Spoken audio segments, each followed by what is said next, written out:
আমি অনেক অনেক কৃতজ্ঞ আপনাদের। আর খুবই ভালো লাগছে যে এক ভাই অন্য ভাই বোনের তুললেন আর সবাইকে অনেক অনেক শুভেচ্ছা, প্রীতি, ভালোবাসা। এবারে আমাদের যা পপুলেশন আছে 140 কোটি, ভাই ক্যামেরাটা উঁচু করেন একটু 20 কোটি অ্যাড করে তাহলে 160। আমি যা এখানটা করতে চাই ওটা 160 অ্যাডেড, এখান থেকে 20 অ্যাড করে দিচ্ছি, তাহলে যা হবে একসঙ্গে হবে। বুঝেছো? আলাদাভাবে আমি ভাবছি, আমার মনে ওইটা ঢুকছে।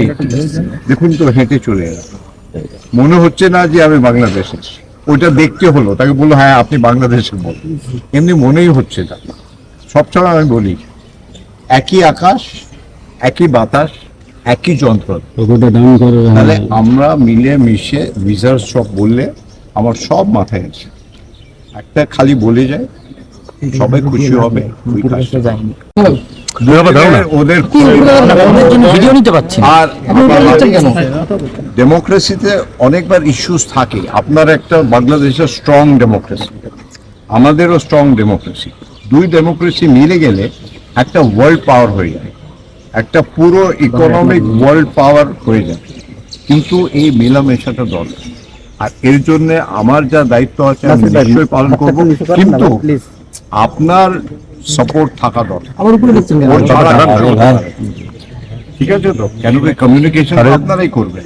তাই জন্য আপনাকে আবার শুভেচ্ছা, প্রীতি, ভালোবাসা। আর মেলামেশা তো হবে, এটা তো প্রথম হলো, এটা তো আরম্ভ হলো, প্রথম পদক্ষেপ। একটা শক্তি হলে হবে না, দুজনে মিলে যা শক্তি হবে ওইটাই আসল শক্তি। আর ওই শক্তিটা পুরো পৃথিবী যেন দেখে। ঠিক আছে তো?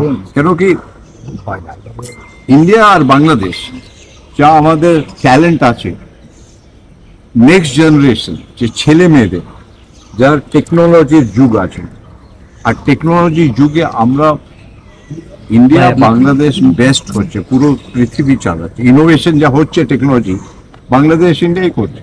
তাহলে আমরা মিলেমিশে, একটা ক্রিকেট টিম যদি মিলেমিশে হয়ে যায় কি কত ভালো।